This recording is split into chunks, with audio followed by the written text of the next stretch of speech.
Gauri Suryavanshi, S मराठीमध्ये आपलं स्वागत। वळूया आजच्या बातमीकडे।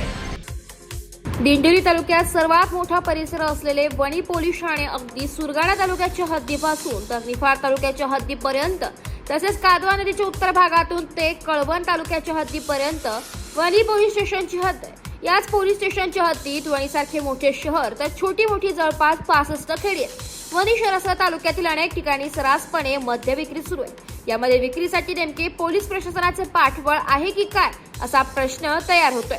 त्याचे कारणही तसेच आहे। अगदी पोलीस स्टेशनच्या आवारात जाऊन महिलांनी आंदोलन केली आहे। अनेक गावातील रणरागिणी मद्य विक्री विरोधात सरसावल्या। प्रसंगी त्या महिलांना विक्रेत्यांकडून त्रासही झाल्याच्या घटना घडल्या। परंतु हे सर्व होऊनही पोलीस प्रशासन सुस्त आहे की काय असा प्रश्न पडत आहे। झोपलेल्या प्रशासनाला जागा आणता येईल, परंतु झोपेचे सोंग करणाऱ्याला पोलीस प्रशासनाला नेमके कोण जाग आणणार असा प्रश्न सर्वसामान्य विचारत आहे।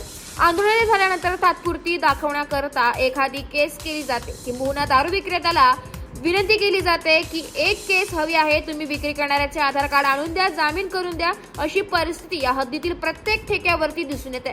अगदी मागील 10 ते 12 वर्षांपासून राजरोसपणे सुरू असणाऱ्या कोशिंबे येथील दारू अड्ड्यापासून सुरू होणारा हा प्रवास पुढे येऊन पिंपरखेड, करंजवण, खेडले, फाटा, लखमापूर गाव व लखमापूर फाटापर्यंत साधारणतः 8 ते 9 दुकाने राजरोसपणे सुरू आहे। पुढे फाटा परिसरामध्ये बार, वाईन शॉप असताना 3 ते 4 ठिकाणी राजरोसपणे विक्री सुरू आहे। पुढे परमोरी, वरखेडा, आंबेवणी येथे साधारणतः 6 ते 7 दुकाने असून कादवा कारखाना परिसरामध्ये 4 दुकाने राजरोसपणे सुरू आहे। खेडगाव ते वणी रस्त्यावर जवळपास निवडक ठिकाणी वगळता सर्वच ठिकाणी राजरोसपणे हॉटेलवरती दारू उपलब्ध आहे। अनधिकृत ठिकाणी विक्रीसाठी नेमकी परवानगी कोण देते किंवा हे सर्व कोणाच्या आशीर्वादाने विक्री होत आहे याचा सर्वांचे आका कोण असा प्रश्न जनता करत आहे। Bureau report, S Marathi news, Wani.